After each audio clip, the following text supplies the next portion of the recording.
What's up, y'all? Why Hollywood here? Today I want to talk about the 21.5 or 22 that's out, GPX Fse 250E. Who is this bike for? Who is this bike made for? Is it made for beginners? Is it made for novice, novice beginners? Is it made for experts? What type of people, would buy this bike, and what would they use it for? Dang, the trails are dried up in just a couple days. I could tell. They'll still be wet in spots, but I could tell the ground is definitely a lot better. Anyways, okay, who's this bike made for? Is it made for a beginner? Yes, it is made for a beginner. If you're just getting into dirt biking, this would be a great bike to get.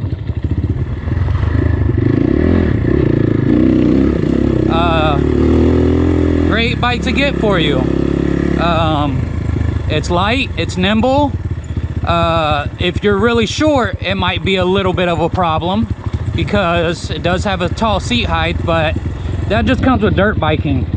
I don't really believe in lowering the bike and all that. I believe that keep all the ground clearance you can and learn to ride the bike. Because the more ground clearance you got, if you're doing really technical, hard, over rock stuff, you're gonna want that ground clearance. Now, there is sometimes it comes in handy.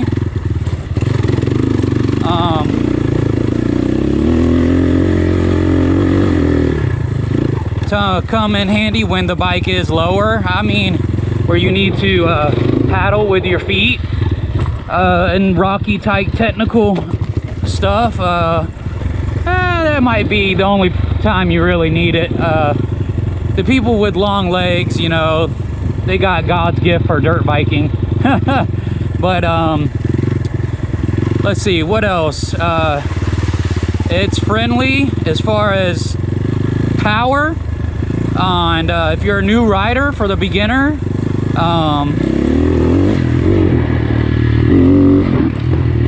yeah, like that little jump right there, wheelie. It is nice for a beginner power wise. It ain't gonna fly out from underneath you and you're gonna Superman it. Suspension is really nice, for your first bike. A bike like this, it's up there with the big name bikes. So yeah.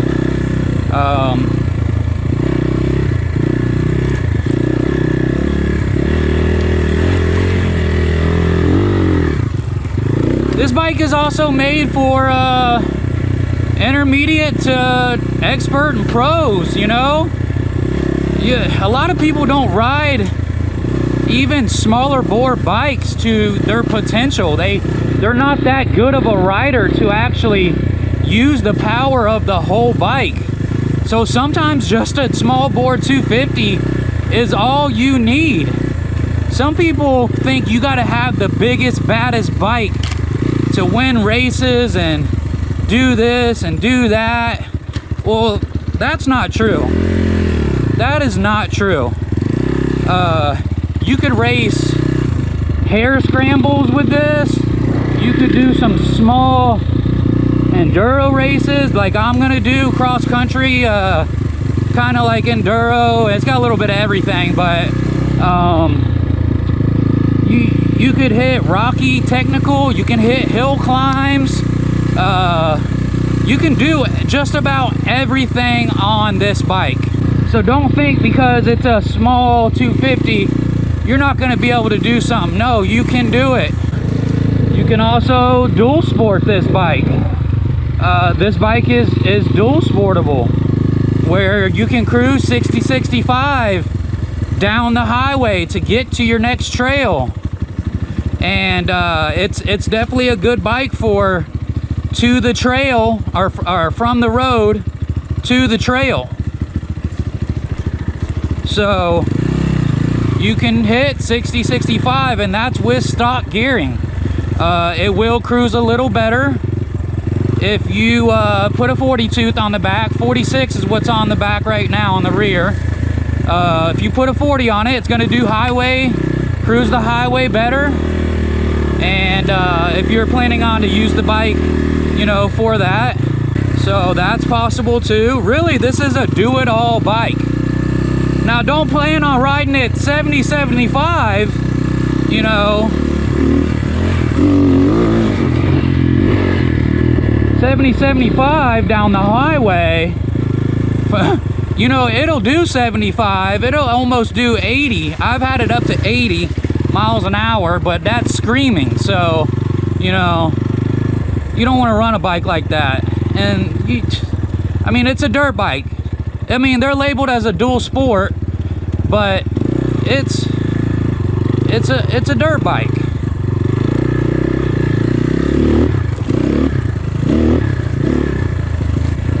They're not made to do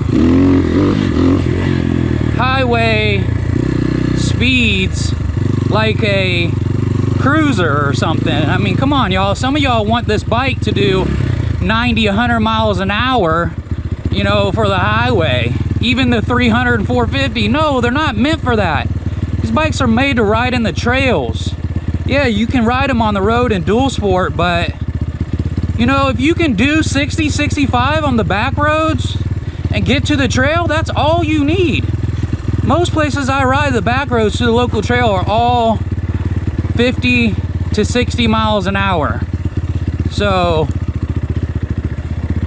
that's really, it's all you need.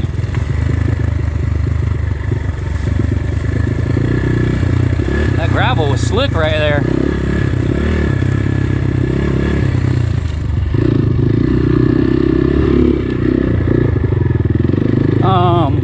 So yes, an expert on this bike could really use the whole potential of this bike, and it can be a breadwinner. This bike is a gem. The 250E is definitely a gem.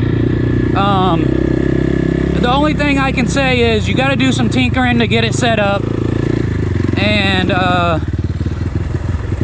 then once you get her set up, she is a badass bike.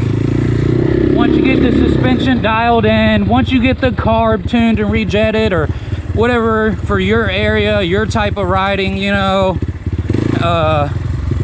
this bike is a gem.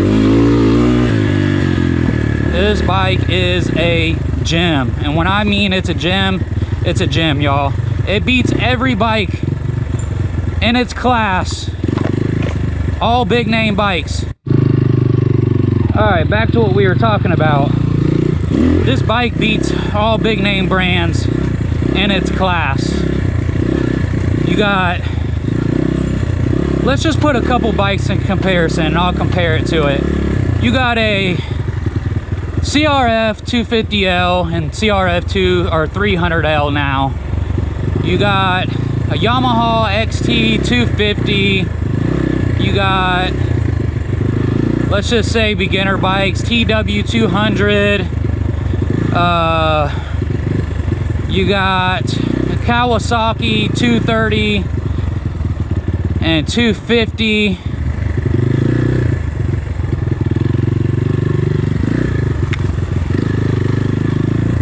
Honda CRF 250F. So I don't know, I just named off a couple bikes. There might be more in this range. I'm just trying to compare it to. It is hotter than balls here today, y'all. So let's just say compared to the Honda CRF 250F, which is just a dirt bike, it ain't street legal. This bike's got better suspension. This bike's lighter. This bike's got better ergonomics than that bike. Handles better. Power's better. It's geared better. Let me compare it to the CRF 250L, the Honda. Then there again, it's 10 times lighter. Handles way better. New ergonomics. The power plant, I would say, is better. The motor in the CRF 250L, and I used to own the Rally version, CRF 250 Rally, same motor as the CRF 250L. It's like a gutless turd, if you can say. It's like a gutless turd. You got all that weight and a motor that doesn't push the bike like it should. Yeah, it'll do dual sport on the road, and it'll cruise at 70 better, 70 miles an hour, but if you're buying a bike for dirt, this is the bike. This is the bike.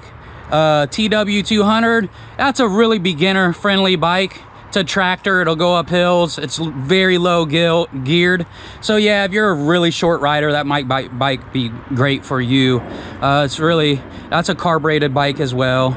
They haven't changed since I don't know how long. The reason I like this bike compared to a lot of other bikes too is the simplicity. It's air cooled, you have no radiators, so it's less things to break. It's a simple bike, it doesn't overheat.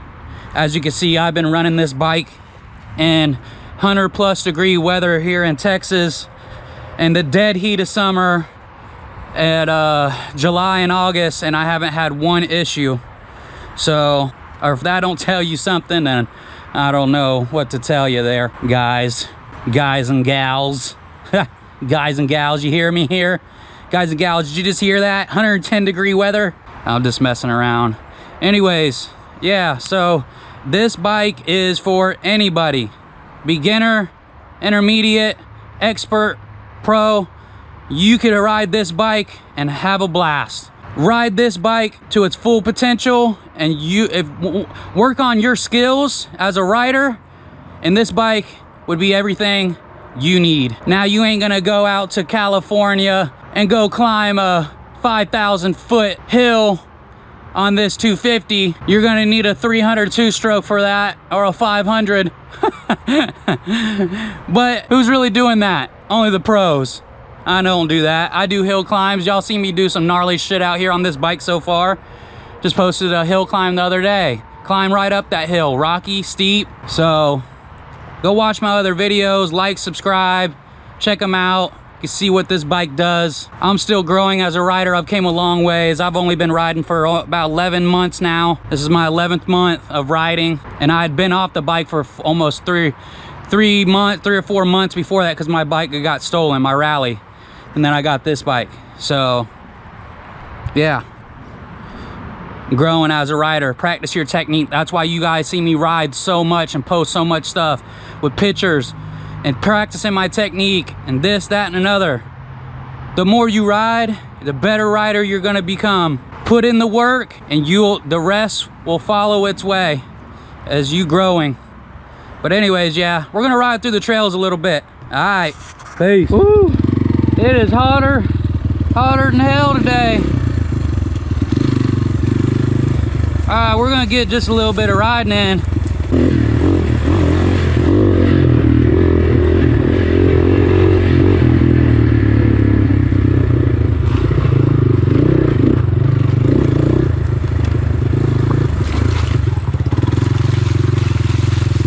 Ooh, that's some nasty shit.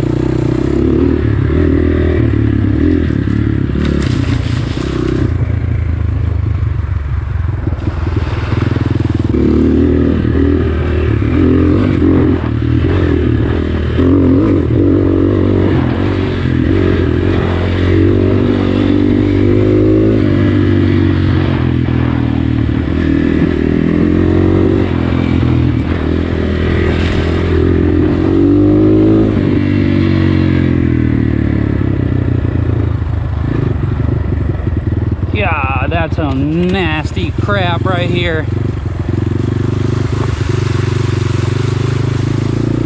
Oh, it stinks so bad.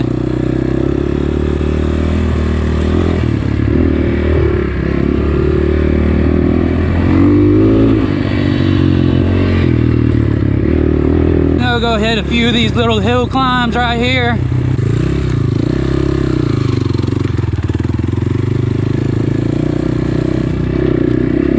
Go.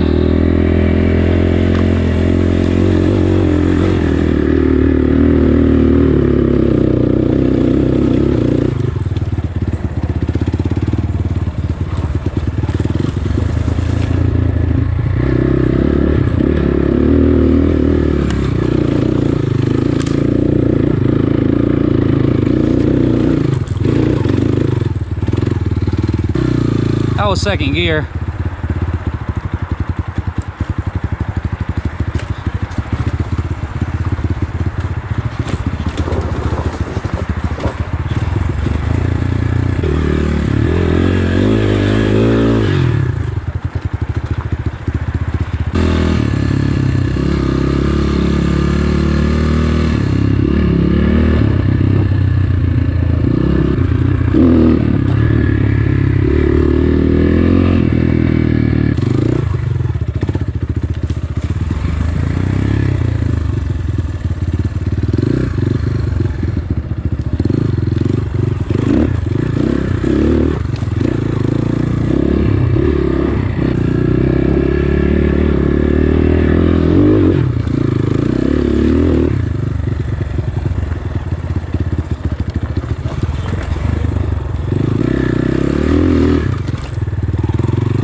hitting just all these step ups. She does it quite nice.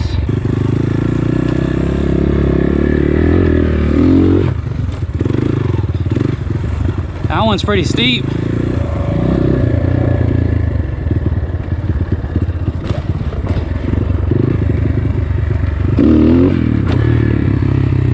Jump off that.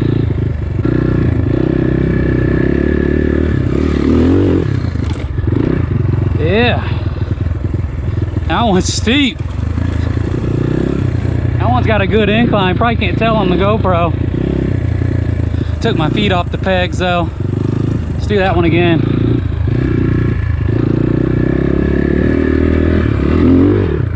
Yep, easy. Keep your feet on the pegs. Suspension soaks it right up. Just got to hit it. Technique, body position.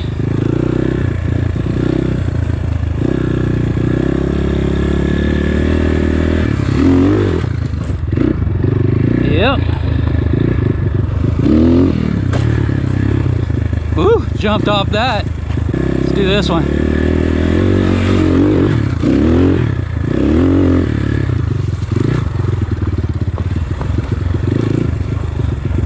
I love practice. This is what makes my balance really good, practicing this right here.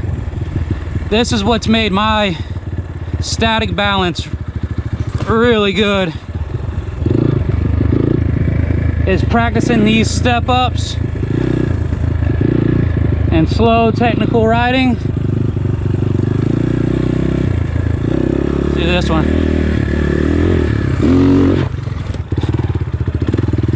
That one's a little pretty steep.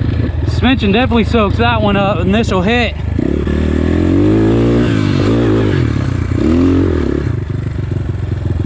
I used to be so scared of these because it's like you look at it and it's just a wall. Probably can't see it on the GoPro, but it's like a wall like this. And you gotta blip that tire into it, lean back, get the traction on the back, and then lean forward, throw your body position forward.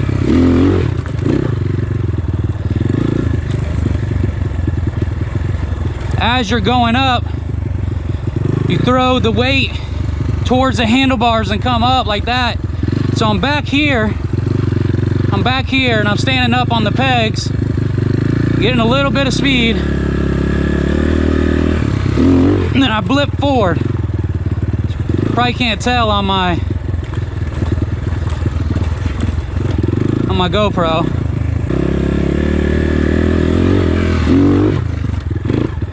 That one you definitely have to sit back and then throw forward. Keep your feet on the pegs. As soon as your feet come off the pegs, that bike's going somewhere. And that's what'll help you. There we go.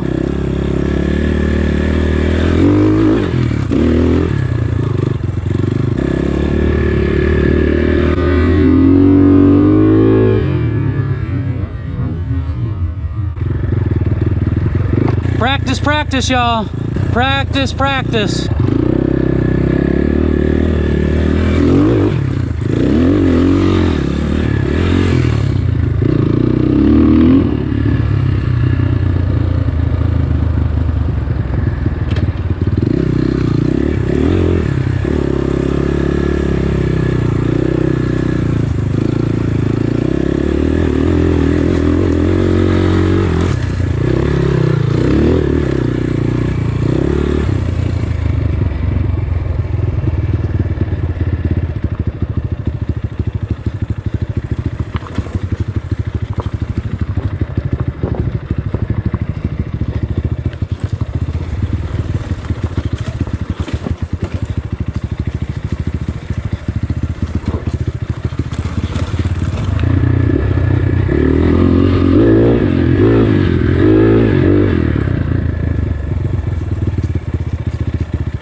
Across the rocks.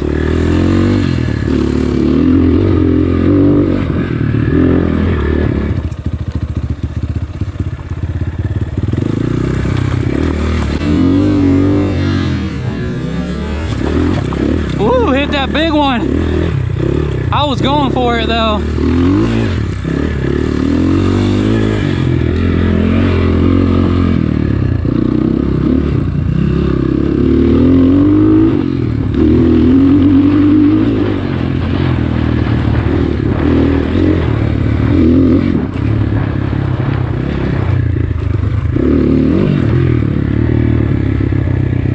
Jumped off that rock.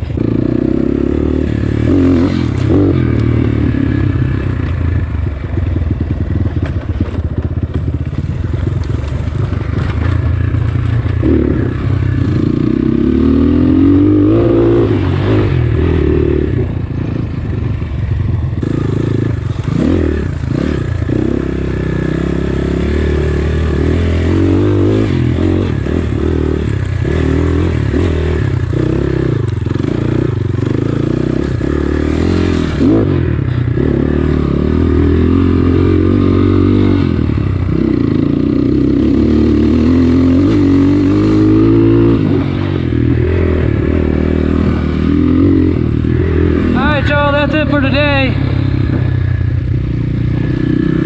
Keep helping me grow this channel. If you have any questions, ask me in the comments.